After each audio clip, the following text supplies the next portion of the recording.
नमस्कार, मैं अमन पयासी आपका स्वागत करता हूं आपके चैनल नव भारत समाचार पर। आइए देखते हैं आज की बड़ी खबरें। बेलगाम नगर निगम पर भगवा फहराने का बीजेपी का दावा।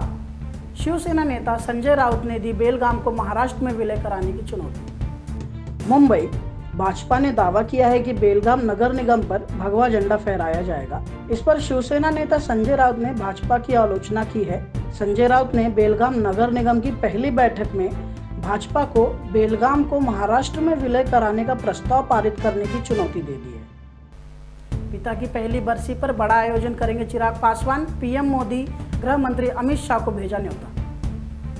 अपने पिता की पहली पुण्यतिथि पर लोक जनशक्ति पार्टी के नेता एवं स्वर्गीय रामविलास पासवान जी के सुपुत्र चिराग पासवान ने देश भर के सभी नेताओं को निमंत्रण भेजने की बात कही है, जिसमें प्रधानमंत्री नरेंद्र मोदी एवं गृह मंत्री अमित शाह भी शामिल हैं।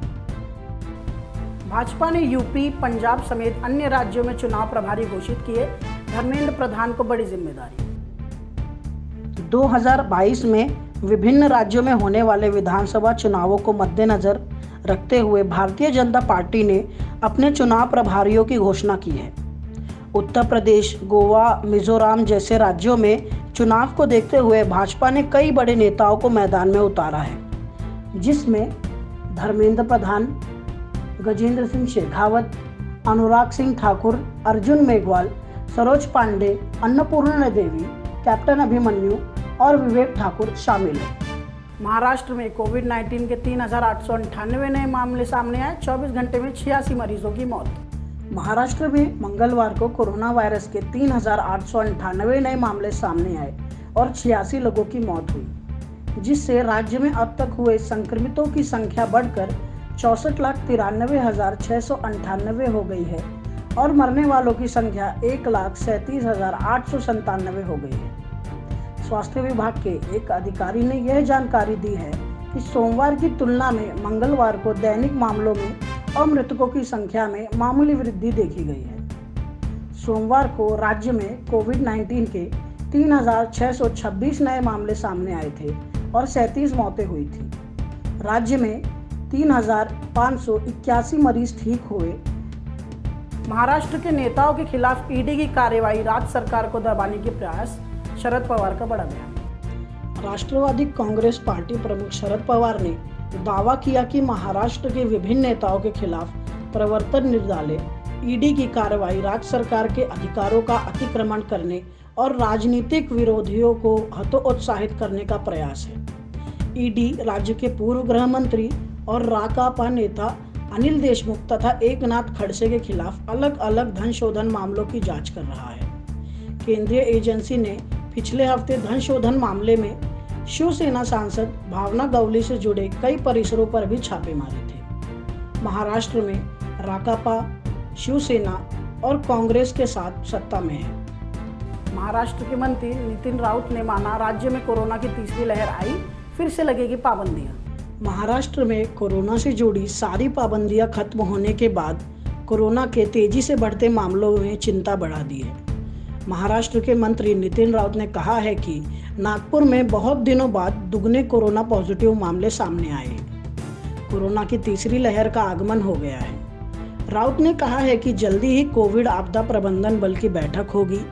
कुछ पाबंदियां लगाने का फैसला किया गया है, लेकिन इसके बारे में जनता के प्रतिनिधियों के साथ चर्चा करके अंतिम फैसला लिया जाएगा। शशि थरूर की हिंदी का जावेद अख्तर ने बनाया मजाक। हुए ट्रोल तो बचाव में उतरी शबाना आजमी। बॉलीवुड एक्ट्रेस शबाना आजमी ने उनके पति और गीतकार जावेद अख्तर को ट्रोल करने वालों को करारा जवाब दिया है। उन्होंने लोगों को चिल रहने के लिए कहा है। जावेद अख्तर ने कांग्रेस के वरिष्ठ नेता शशि थरूर की हिंदी का मजाक उड़ाया था।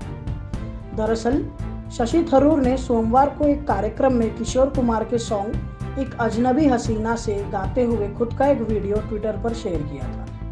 नरेंद्र दाभोलकर हत्याकांड केस। पुणे की अदालत ने चारों आरोपियों के खिलाफ आरोप तय करने का आदेश दिया। पुणे की एक अदालत ने 2013 के नरेंद्र दाभोलकर हत्याकांड मामले में 4 आरोपियों के खिलाफ आईपीसी की धारा 302, 120B, 34 के साथ यूएपीए की धारा 16 और धारा 325, 27(1), 27(3) के तहत आरोप तय करने का आदेश दिया है।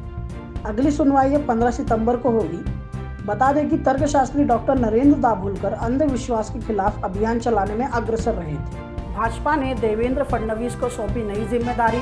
फडणवीस को गोवा चुनाव आयुक्त नियुक्त किया गया। भाजपा ने महाराष्ट्र के पूर्व मुख्यमंत्री और विपक्ष के नेता देवेंद्र फडणवीस को नई जिम्मेदारी सौंपी है। गोवा में आगामी विधानसभा चुनावों के लिए उन्होंने गोवा चुनाव आयुक्त के रूप में नियुक्त किया है। फडणवीस चुनाव के दौरान प्रचार करने गोवा आ रहे थे। गोवा में यह कौतूहल था कि बीजेपी चुनाव की जिम्मेदारी किस नेता को सौंपेगी। कहा गया कि यह जिम्मेदारी महाराष्ट्र के किसी नेता को सौंपी जाएगी, क्योंकि बीजेपी फिलहाल नॉर्थ गोवा सीट पर फोकस कर रही है। कुछ दिन पहले फडणवीस ने गोवा के मुख्यमंत्री डॉक्टर प्रमोद सावंत से भी मुलाकात की थी। इसी तरह की खबरों के लिए नव भारत समाचार से जुड़े रहिए। मैं अमन पयासी आपसे इजाज़त चाहता हूँ। धन्यवाद।